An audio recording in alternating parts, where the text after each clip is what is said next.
Hola, buenas noches para todos. Empezamos esta semana hablando de un tema que es muy importante y es el regreso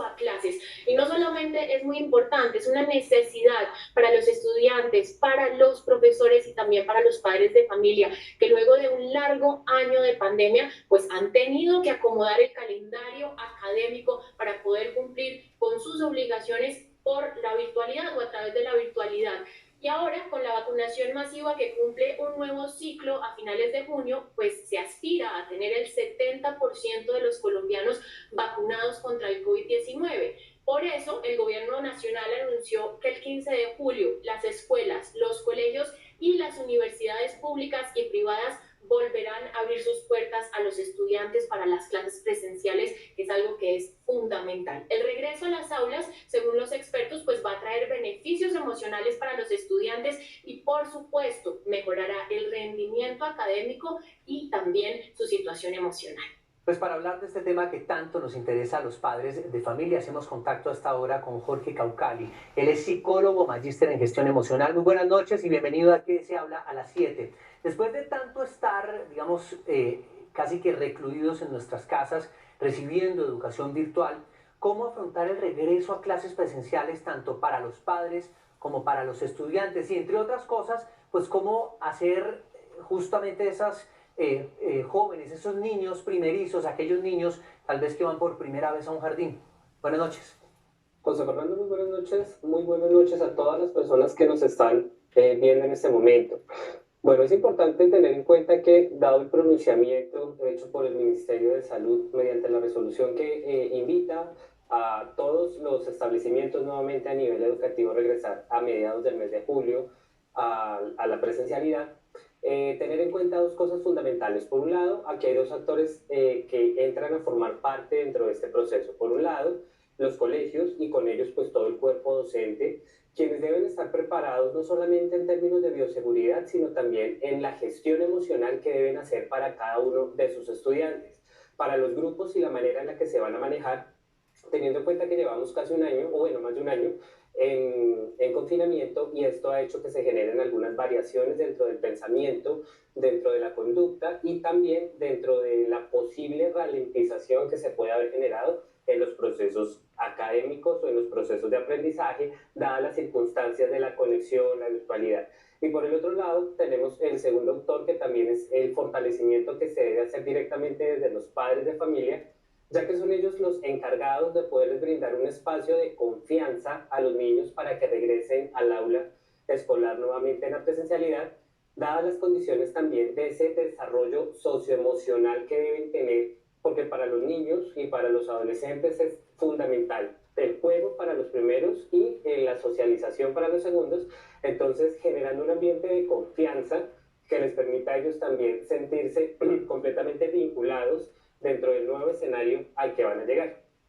En el caso de los niños pequeños, no conocen, no lo extrañan. Entonces los niños que de pronto van a ir por primera vez a clase, lo importante es hacer una invitación a todos los docentes del país a que abran ese espacio de emoción, a que abran ese espacio de bienvenida también a sus nuevos estudiantes, y bajo los debidos protocolos de bioseguridad hagamos del entorno académico y del aula escolar un espacio de salud mental claro, lleno de tranquilidad, de felicidad, donde ellos se encuentren precisamente la oportunidad de vincularse nuevamente a la sociedad luego de tanto tiempo de confinamiento.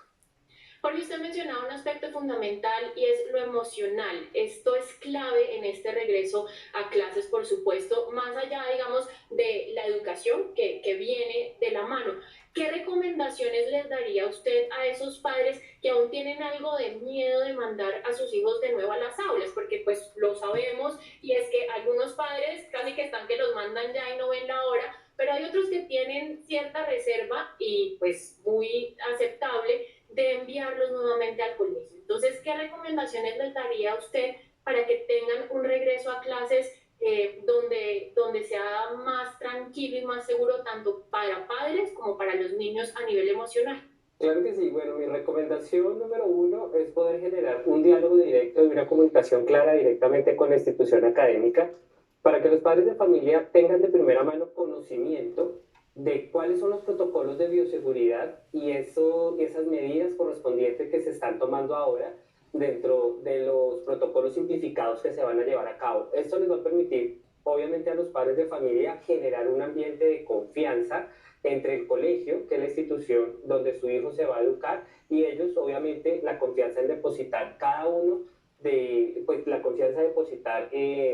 la llegada nuevamente de su hijo al colegio. Entonces, ya una vez habiendo generado estos espacios de diálogo y comunicación donde los padres tengan la posibilidad de verificar cuáles son las normas de bioseguridad, automáticamente poder mirar cómo se encuentra el estado emocional de su hijo y validar esa emoción es fundamental. Como muy bien lo decías claramente, Daniela, si bien es cierto que la educación va a llegar per se por el simple hecho nuevamente de retornar a la presencialidad, el hecho de que el padre tenga la posibilidad de gestionar y generar ese diálogo directamente con su hijo va a hacer que el padre descargue esos pensamientos preocupantes que pueden llevar a que el niño no se cuide, diciéndole y recomendándole precisamente la oportunidad de guardar esos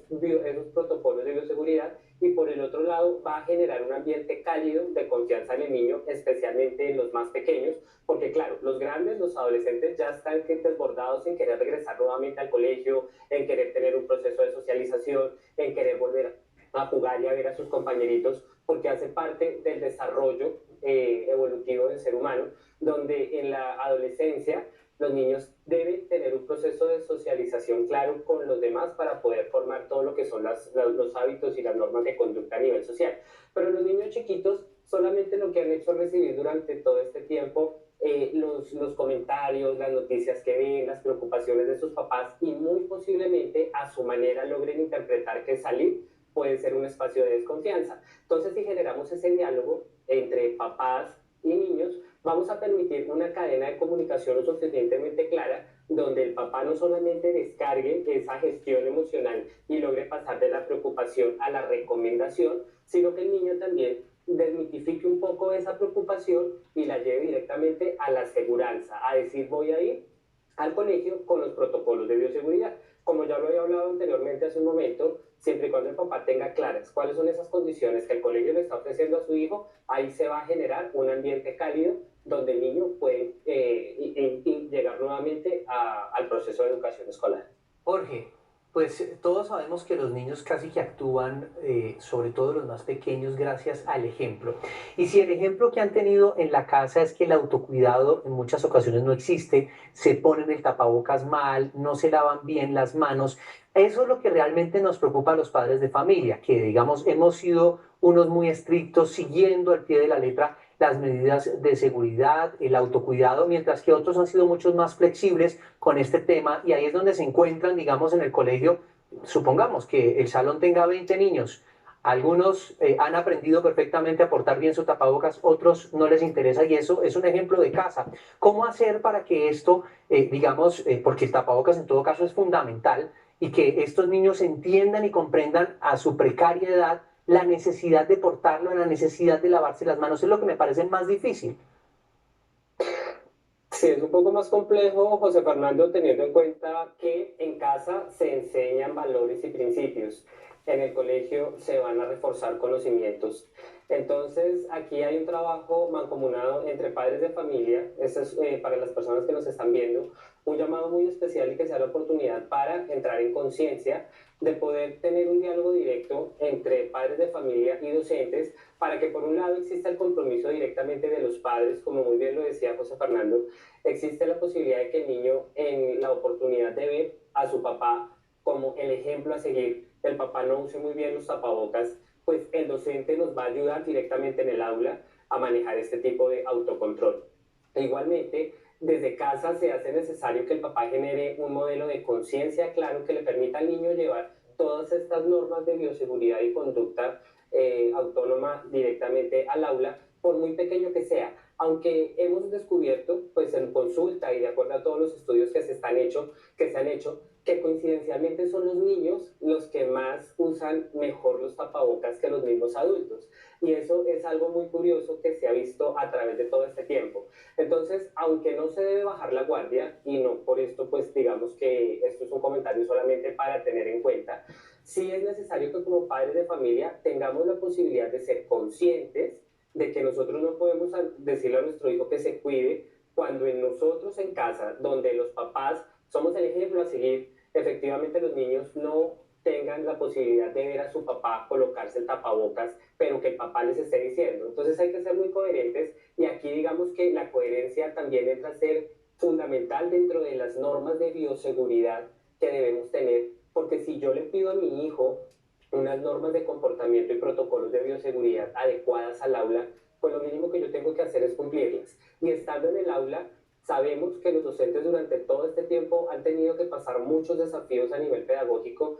y dentro de ellos está también tener que abrir mucho esa percepción, a estar muy atentos a que todos sus estudiantes, que es uno de los grandes retos que tienen ellos, sobre todo en los más pequeños, conserven y mantengan durante el tiempo que estén en el establecimiento educativo las normas de bioseguridad. Porque los niños, a pesar de que han sido más obedientes con el tema del tapabocas, sí debemos reconocer que no manejan un nivel de conciencia, una deducción lo suficientemente clara para decir debo permanecer todo el tiempo con el tapabocas. Entonces, si bien es cierto que desde casa lo hemos podido aprender, porque en casa se aprenden los valores, ese aprendizaje de nuevos conceptos que nos da el aula, ahí es donde el docente entra a reforzar ese compromiso de los padres. Entonces, en esta época donde vamos a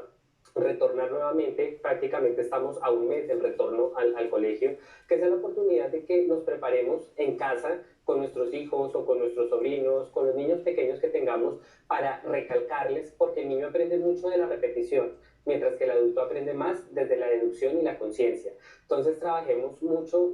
seamos muy reiterativos en decirles a los niños, preparémoslos, tenemos un mes para irlos preparando con normas de bioseguridad, con normas de autocuidado en términos de tapabocas y que sea también el llamado para la sensibilización al docente de que no solamente en el aula retornemos para volver a la normalidad de impartir conocimiento, sino también una nueva forma de conducta y es la realidad social que nos toca vivir por medio del tapabocas y el autocuidado.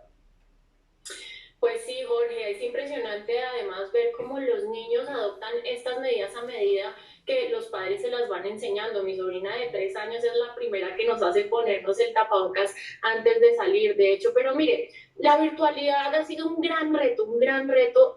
para la educación en Colombia, para los maestros, pero sobre todo para los niños, en especial para los más chiquitos, por el tema de su desarrollo social y también de su desarrollo educativo. ¿Cómo la virtualidad en específico o qué efectos ha traído en la educación, en la calidad de la educación de estos niños y niñas?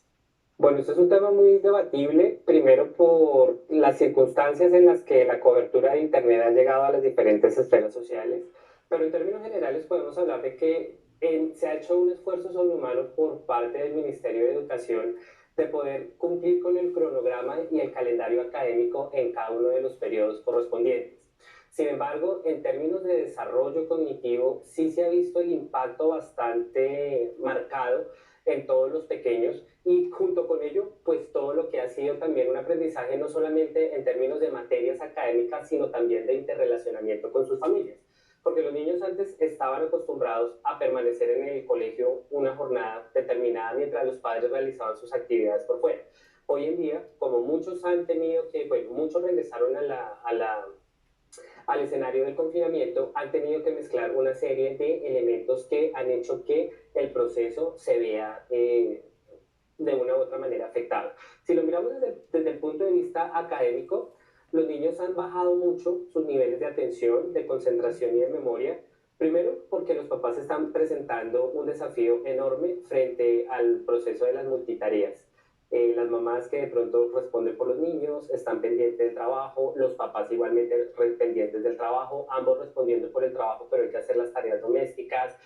Aparte de eso, ver que estén atendiendo la clase del niño y ellos están pendientes de su propio trabajo. Entonces ha traído una serie de disrupciones en el comportamiento que muchas veces ocasionan que el niño no le preste atención ni a una cosa ni a la otra. No, pues de verdad que ha sido realmente de mucha ayuda, Jorge, la conversación que hemos tenido en De qué se habla a las 7. Muchos padres están esperando este tipo de asesoría profesional, realmente pienso que la necesitan y si sienten esa necesidad también deberían buscarla, ¿no? Porque es muy importante hablar de esto, hablar entre nosotros los padres de familia, hablarlo con nuestros hijos y prepararnos para lo que se viene, porque esas son, digamos, como el siguiente paso para poder continuar en medio de esta situación compleja que vive no solamente el país, sino el mundo. Muchas gracias a Jorge Caucali, él es psicólogo de gestión emocional, muy amable por acompañarnos en De qué se habla a las 7. José Fernando, gracias. Gracias también a Daniela y a todas las personas que nos están viendo. Sigamos las recomendaciones, como dice José Fernando, hablándolo, teniendo la posibilidad de gestionar a nuestros hijos, gestionándonos a nosotros, haciendo un hilo conector directamente con las diferentes instituciones académicas, verificando las normas de bioseguridad y esperando que poco a poco retornemos a la normalidad, porque el proceso nuevamente de pensamiento de los niños va a ir tomando nuevamente forma o se va acelerando a medida que retornemos en un escenario paulatino al aula escolar. Bueno, muchísimas gracias y les contamos también